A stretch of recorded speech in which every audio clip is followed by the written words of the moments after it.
to a new episode of the Mind Grind podcast. I am your host, Gene Meyer, and today with me is Alex Cha, sampler / noise guy of Pig Destroyer and Nailbomb. How's it going, man? What's going on, man? Good to see you. Yes, and you are the first noise / sampler we've had on the podcast. Hopefully the first of many. We're a rare breed, but we're coming out of the woodwork, so yeah. Hey, we're coming for you. I can only think of one other noise / sampler. Who? Derek from Chapong, Reckless Life. Oh, yeah. That's my dude. That's my dude. That's Derek Escobar. That's my dude. What's up, man? Yeah. Right. Exactly. If you listen to the live Pig Destroyer record, Pornographers of Sound, you can very clearly hear Derek doing his woofing. His woofing, yeah, let's call it that. But no, Derek is an A+ dude. Hell yeah. So let's get to know you a little bit. What got you into metal in the first place? I'm not sure. I can tell you. I can tell you right off the bat that I am the only metalhead in my family. My parents are casual music listeners. My dad likes Beatles. My mom likes Andrea Bocelli. And I have a younger brother that's in the music business, but he's more of the Green Day, Blink-182, like that kind of crowd. Not metal at all. But when I was growing up in the 90s, I watched a lot of MTV and MTVX, which is basically the same thing, just way more videos and way more videos and next to no commercials, which was really cool. And MTVX, they were a little bit more towards the hard rock, punk, and mainstream MTV metal. So that's how I kind of learned what music is. And the way I remember it is when I started high school in 1999, almost immediately, I met all these little cliques that showed me what real heavy metal is. I remember the very first people I met were hardcore kids. Ooh. And they showed me early Earth Crisis and the first Hatebreed record and Gorilla Biscuits and Bane and all these hardcore bands from the 90s. And then I started making friends from other nearby high schools, and I found a death metal crowd. And that death metal crowd showed me, your Cryptopsy, your Deicide, your Cannibal. And then one of them sat me down one day and said, "Hey, you ever heard Ride the Lightning?" And I never had, because again, this was 99, and back then Metallica weren't doing very cool things. They were doing S&M, and they were just coming off of Road Reload, so it wasn't a very opportune time to learn about Metallica. But someone said, "Hey, look what they did way back when. They showed me Ride the Lightning." And that was it. That is how I learned about metal. Nice. So Ride the Lightning was like the watershed. Ride the Lightning and Rust in Peace. I got into all the Slayers and all the Master of Puppets after the fact, but Ride the Lightning and Rust in Peace were the first two, hands down. I could listen to both those records for the rest of my life and die happy. Nice. And was there a specific introduction into grindcore? Prowler in the Yard, man. Yeah. Honestly, Prowler in the Yard came out my sophomore year of high school, and I had nothing to do with that record. And just like you, I'm just a fan. I can take no credit for any of those records, but Prowler in the Yard came out, and I learned about all the other good relapse bands, and I learned about fucking Nasum and Napalm and Repulsion, and all the good grind bands.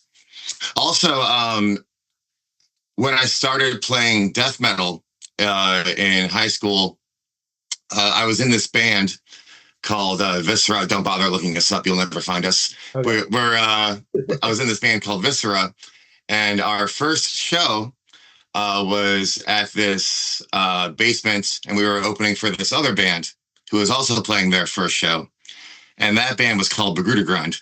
Oh, And shit. yeah.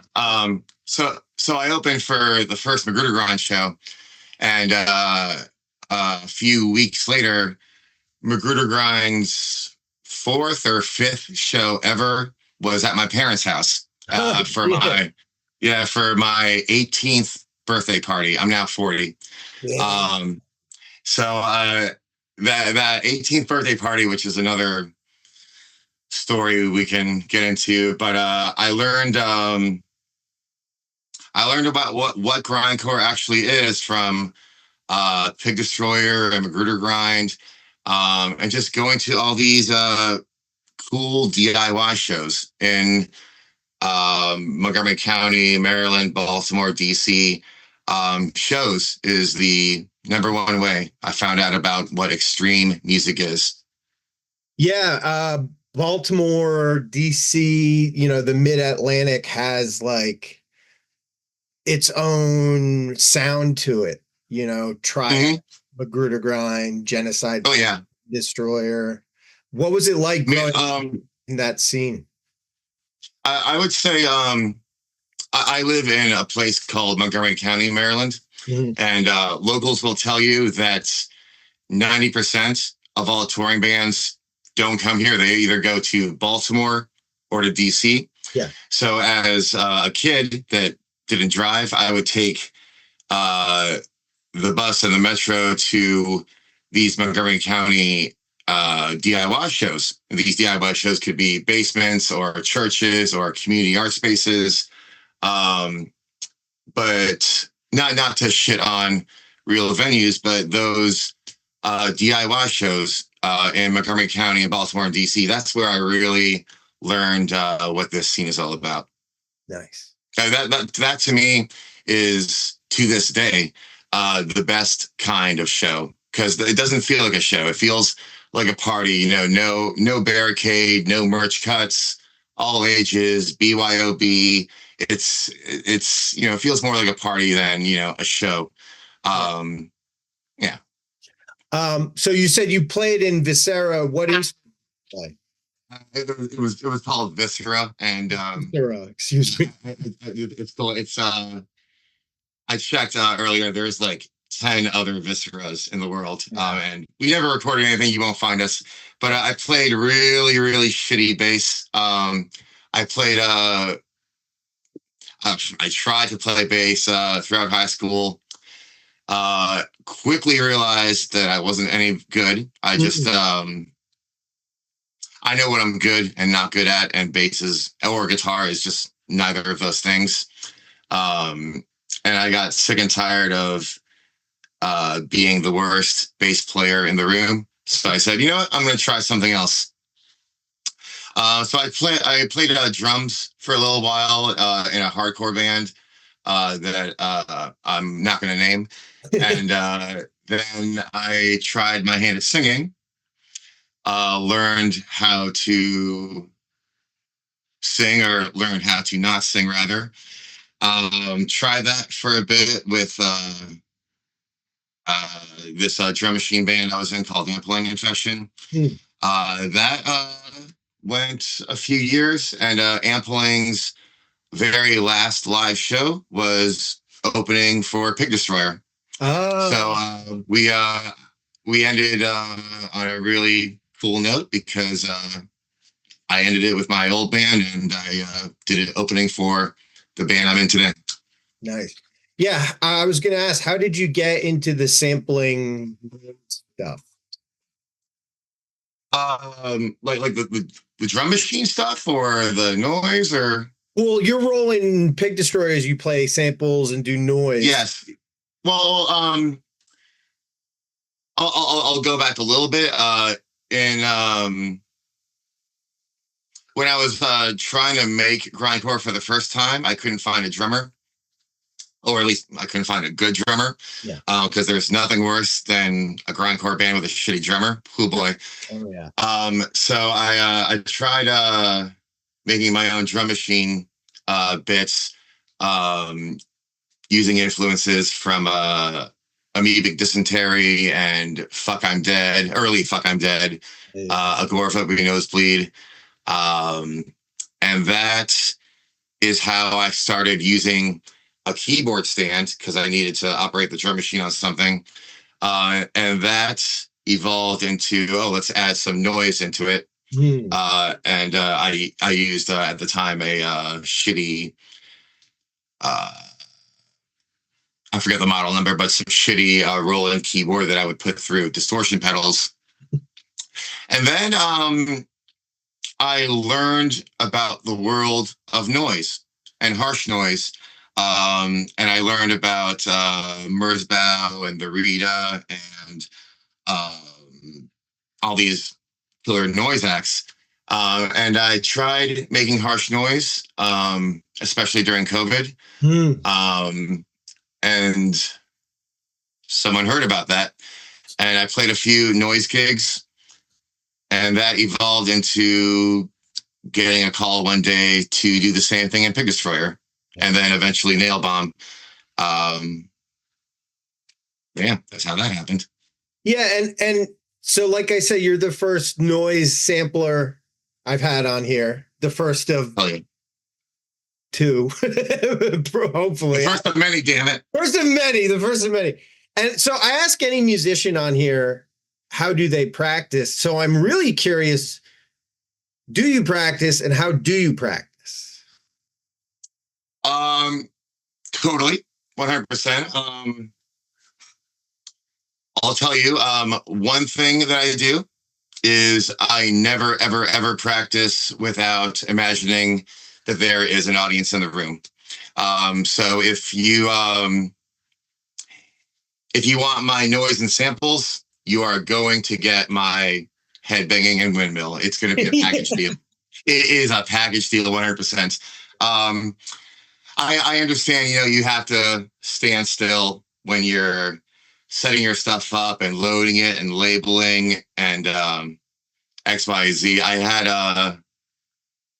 had quite the trial and error setting up what I could and could not set up on a let's call it what it is, an ironing board instead of a keyboard stand, because I don't play keyboards. I don't play piano. I don't really like it when people call me the keyboardist because I don't play keyboard at all. I have a keyboard stand. You hear it. You hear keyboardist. You hear hype man. I have many names. I'm the noise sampler. God damn it. Yeah. It seems like it's simple, but it's not as common sense as you think. But no, I truly do treat every practice like there's a million people in the same room with me. I also do a lot of stretching before practice and shows because I think things like whiplash, or I shouldn't say whiplash, but mild whiplash and bangovers, things that can be prevented, should. I get it, shit happens. But when I first started touring, I used to have to cover my body and my neck in ice packs and icy hot and all this crap. And now I just take a few minutes, stretch my stuff out. I also do a lot of, I forget what it's called, but me and my drummer do this thing where we gently slap our arms. Wake up those blood vessels. Right here is a really good spot. Yeah. And that Try it out. Thank me later. That just wakens up your maybe not wakens up the blood vessels. That might be a bad way to put it, but it definitely gets you in the mode. Um, and as far as like practicing,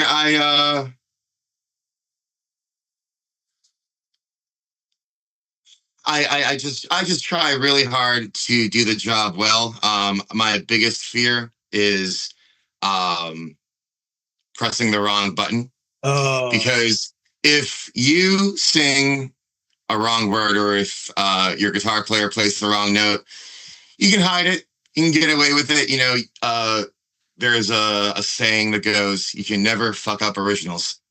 But man, if I press the wrong button, everyone's gonna know. So I just try really hard to do the job well, and have fun while I'm doing it. And that second part is really easy to do because it's just so much fun. It's just so much fun. The noise, it's a little bit more avant-garde. I don't really have a real roadmap other than tones, but I did a lot of experimenting with a ton of different noise gear. Um, and I finally found a piece of noise gear that I like the most. Um, Anyone that tours will tell you, especially international touring, anyone will tell you one of the most important things about your gear is mobility. mm, So I try to build a ironing board that I can fit as much as I can. Because when I used to play local shows in Maryland, I would bring two, sometimes three keyboard stands with me, which is a lot. yeah, a lot. Which is yeah, and other people do it. Some people do stacked keyboard stands. My man from Author and Punisher, he does keyboard right in front, one on left, one on right. Um, but I can't do that. I need to have a little bit more breathing room, and I need to be able to swing my fist and not hit anything, let alone my equipment. So I picked a good small 4-channel mixer, my sampler, and usually one or two noise pieces, depending on what the set list looks like. Mm. And that's it, man. One of your go-to moves is you take one of the keyboard stands and lift it up over your head. I do that. I will tell you that I'm not going to tell you where, but there's a video of me on YouTube screwing it up. Because, Oh, yeah. If you try it at home, you'll screw it up the first time too. But it's physics is not the right word, but you just have to learn where to place your hands, where the wires are, because that's what fucked me, where the wires are. And I liked it because I used to just lift it up straight up. yeah. And then I realized, oh, I don't have to use just the ironing board. I can take the whole damn stand and make myself suddenly 12 feet tall. Yeah. I can't do that in every single venue. There's been a few venues where the ceilings are too low, or I was scared of hitting lights. So I cannot do it in every venue. Um, but I tried that out once during a slow part of the set, and it worked out pretty well. Yeah. So it just came out like spontaneously, and you were like, I'm going to keep doing that. Basically, it's I certainly wouldn't call it choreography or anything, but this is the part where you headbang, and this is the part where you could potentially do this or do that. There's even a few songs in the Pig Destroyer set where I don't have any parts, like especially the older songs. Yeah. So for those songs, I try to do something, be it keyboard stand in the air, or me crowd surfing, or me finding someone that's texting on their phone and slapping it out of their hands. Yeah, baby. There's multiple ways to go about it, but I just, at the end of the day, I just try to put on the best show I can. Nice. Yeah. So you joined Pig Destroyer and joined Nailbomb. I did. I joined Pig Destroyer in 2023 after being a crew member for many, many years. Sorry, I don't know if you knew that. I was a merchant, which is a generous way of saying merch seller. But I sold merch at Pig Destroyer's table domestically for many, many, many years. And then 2020, in early 2023, I got a phone call I wasn't expecting. And they said, hey, do you want to try doing some stuff on stage? And at the time, my old band had ended, and I kind of wasn't really doing anything. And I said, yes, absolutely. And my very first show with Pig Destroyer was in Portugal at SWR Fest, which is a hell of a first show.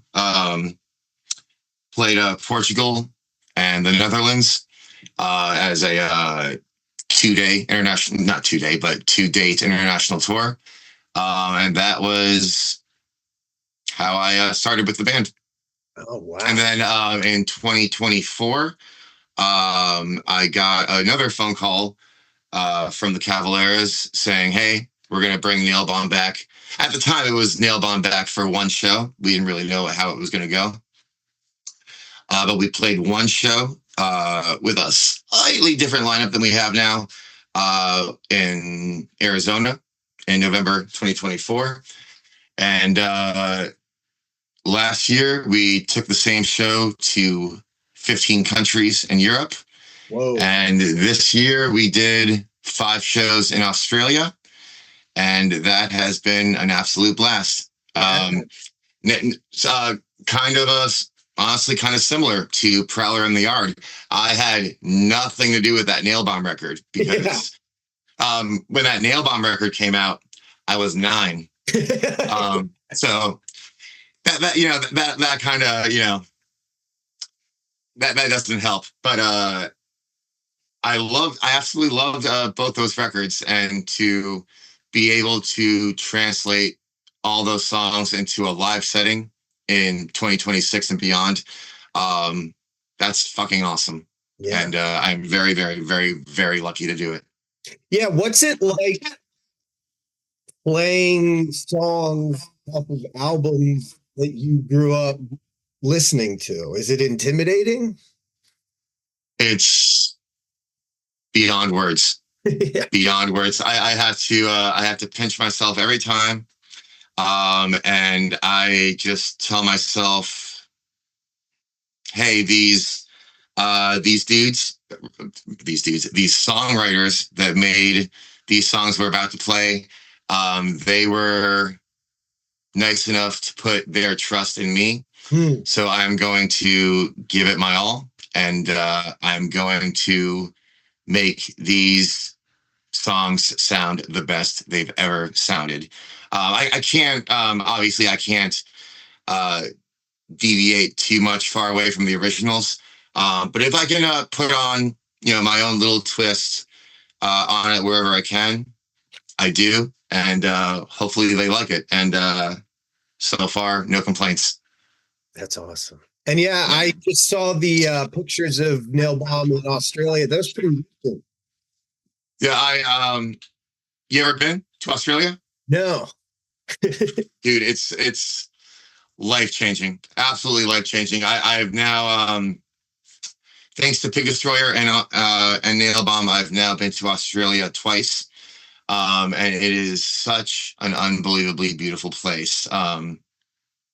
Very, very different from Europe, not just because of the English, but it's just such a beautiful place. I was able to experience Australia's winter and their summer, and just really, really, really cool people. Every third word they say is cunt, which is great. But as it should be, they use it both as a positive and negative. Usually positive, I've noticed. Yeah, that's weird. It's like in America, if I say, "Oh, Gene's a motherfucker," that's bad. But if I say, "Oh, Gene's a sick motherfucker," that's good. Good. In England, that's bollocks is bad. But if you say that's the dog's bollocks, that's really good. So you pick up a few things. But if you ever get the chance to go to Australia, go. Okay. Not just because of the animals, which are awesome, but just go, man. Yeah. I was gonna ask, did you? I thought I saw, and I might be misremembering, but did you meet a kangaroo? Twice. with both Pig Destroyer and Nailbomb went to the same sanctuary in Melbourne. And you can pet and hang out with the kangaroos and wallabies. The koalas are a completely different story. Those are fenced off, and you're not allowed to hold them. You might be allowed to pet them, but you're definitely not allowed to hold them for reasons that I probably don't even know. But yeah, got to pet a kangaroo. Hopefully this is where you edit a picture of me with the kangaroo right there. But that is the kind of thing that you can't get away with in America. So I'm very, very lucky for that. Wow. Yeah, I was gonna say, don't koalas have like chlamydia? Yes. And maybe that's why they didn't. That's possibly. Also, I'm sure if I was I don't think they're endangered, but if I was a unique species being held by whatever it is, 200 zoo visitors a day, I'd be a little anxious. Plus, I know they also restrict any koala activities when the weather is very hot. So because everything about this sanctuary is outdoors, as it should be. Okay. So they're very mindful of the animal's comfort, which is paramount. Nice. So as you know, that part of this podcast is geared towards mental health. So I always ask anyone who's on, I ask, what role does it play in your life? Does it influence your art at all? And what do you do to take care of yourself?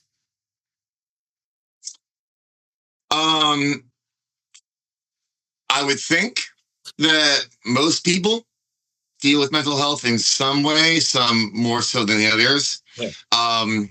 I would not say that mental health. Yeah, I would not say mental health influences my performance. I would say the exact opposite. I would say my performance influences the mental health. I think that the stage is a sacred place, not because of the music, but because I and you are lucky enough to have that kind of outlet where I am able to unleash all my anger and frustrations. Not a ton of people have that. And I'm just so lucky to be able to have that. I remember it was, there was a few years during COVID, especially, where no one had that. Yeah. And it was such a drag just because I didn't have that outlet I just mentioned. And people couldn't go to shows. It was terrible. It shows, both attending and performing, just puts me in such a great mind space. And to be able to continue to do that is, I'm just so lucky for that. I will say that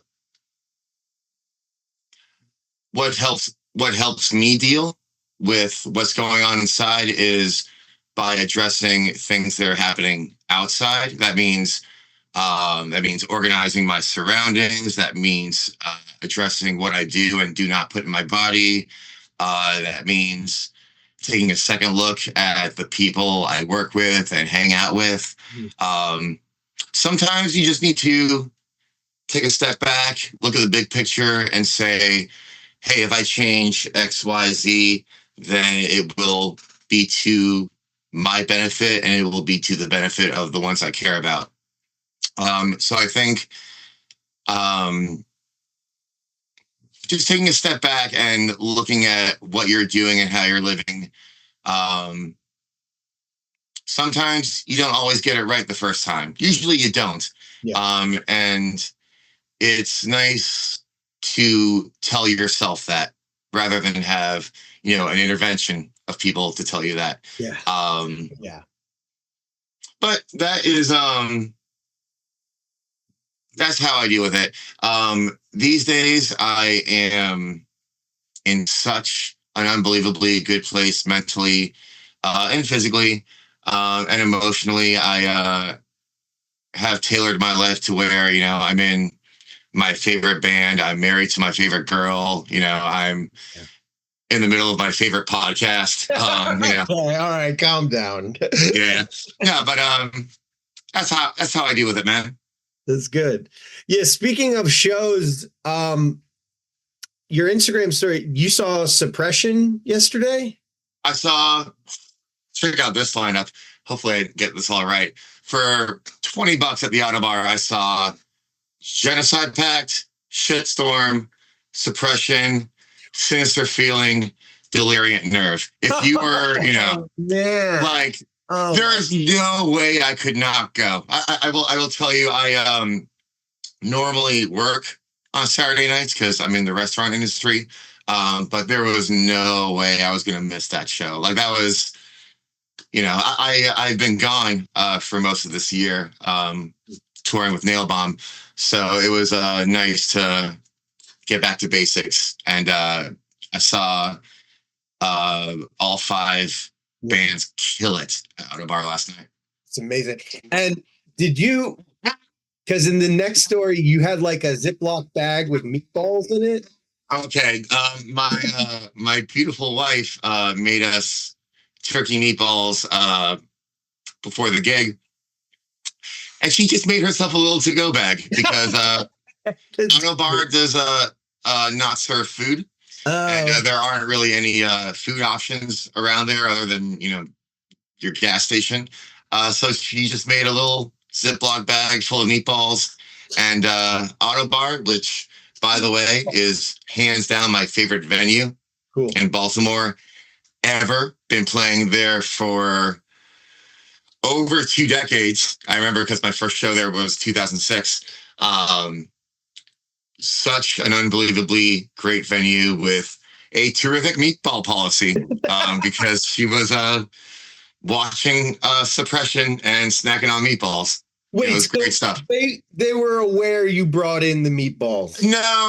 Auto Bar doesn't do any pat downs or okay, any of that shit. But even if they did, even if it was a crappy venue like the Fillmore that does do pat downs, there's ways around that.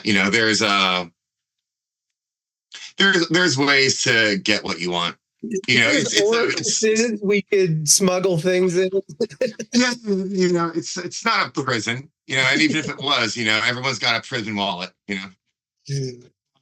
So I always ask this, this is a grindcore podcast, obviously. If you're this far in and you haven't realized that, I don't know what's wrong with you. Are there any current grind bands that you've been listening to that feel like deserve a shout out or whatever? Like new bands? Well, actually, first let me shout out some Maryland bands. I think Deliriant Nerve is taking over the game. Their drummer Nadia, who is in like 20 million bands, is probably one of the best drummers Maryland has ever seen. She's also in this really killer band called Blood Monolith, which might be a little bit too death metal than grindcore, but it fucking slays. And one of my favorite Maryland grindcore bands ever is Triac. Also saw most of those guys out of bar last night because, again, how could you not be there? But their drummer, Jake, my God, I could watch him play drums for 12 hours straight and be happy. Um, I got, I recently not saw this band. I heard this band called Occupational Hazard. They're another drum machine band. It's like half grindcore, half mince. Um, I also got into this band called Migraine Fetish, which is a great name for a band. But think think 3 parts noise, 1 part grind, 1 part D beat. It's really really good stuff. I've been doing this thing where I go on Bandcamp and I can look. Yeah, you already know. I can look up not just grindcore, but I can do all the Any beautiful genre. subgenres. Yeah. And I can see, what's new. Not just in Maryland, not just even in America. I remember I was looking for good Australian grindcore right before I left because I wanted to buy Australian grindcore from Australian record stores. Yeah. But that's just a really helpful tool to discovering new bands. When I was a teenager, decades before Bandcamp existed, we had a website called mp3.com. This might have even predated MySpace, but mp3.com was a great way of discovering new bands. I also want to shout out this other website that doesn't exist anymore. This website called fear.com, Pheer.com. I don't know if you're hip, but fear.com was in the early 2000s. It was show listings. It was a list of DC, Maryland, Virginia bands.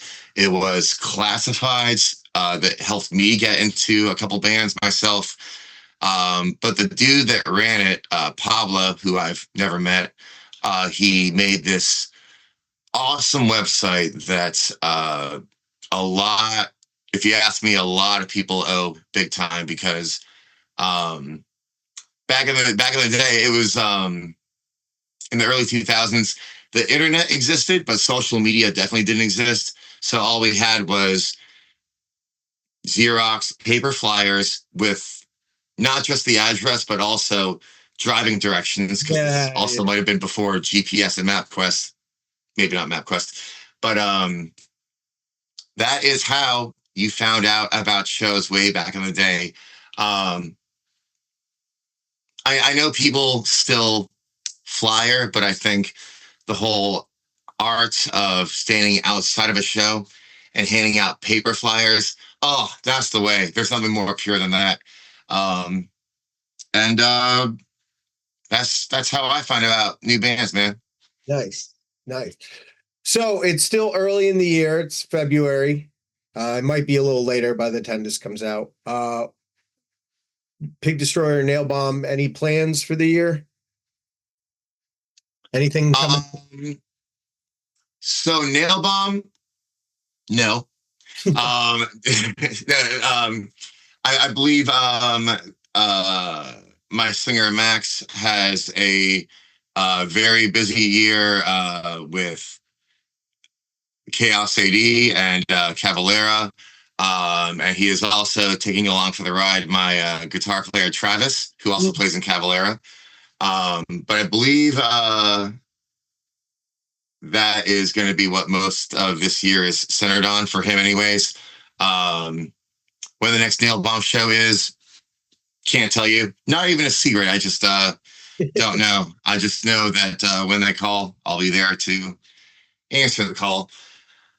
Pig Destroyer, we got quite a bit this year already. Seems like we're doing more domestic than international this year, but we're doing Florida, hopefully with you. Swamp Fest. Gainesville, Florida at a Swamp Fest in a little bit less than a month. Yeah. Then we're doing 2 shows in LA. April we do Chicago.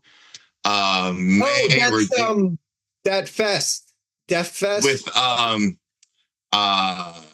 Nachos and Year of the Knife. And yeah, it's gonna be a fun time. I haven't seen Nachos in a few years, so that's gonna be really, really sweet. And I believe that's gonna be a Chicago exclusive for them. Them being Chicago boys, that's a big deal. In May, we're doing a few dates with Sex Prisoner and Mellow Harsher, doing Maryland Death Fest. That's what we got for the immediate future. We got Wacken in Germany later on in the year. I played Wacken last year with Nailbomb, which was that's another place you got to go. If you never been, you got to go, even as a spectator. Doing Wacken in late July, early August. England in November with I Hate God and Wormrot. Damn. And that's what we got so far. Nice. All right. Well, this has been great.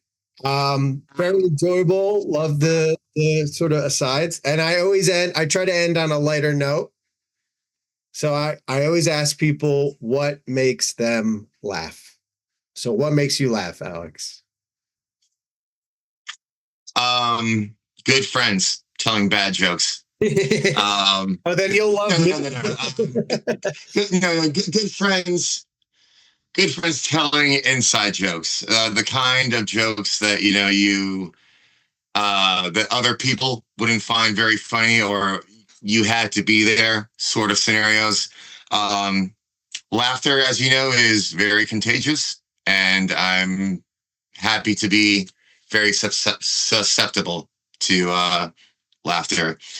I will also say the last time I laughed out loud by myself was watching the Mellow Harsher documentary. Yeah, that's a good one. Yeah. It's not that long, but if you're familiar with that band, like any show they play is pure comedy. Yeah. That documentary is pure comedy.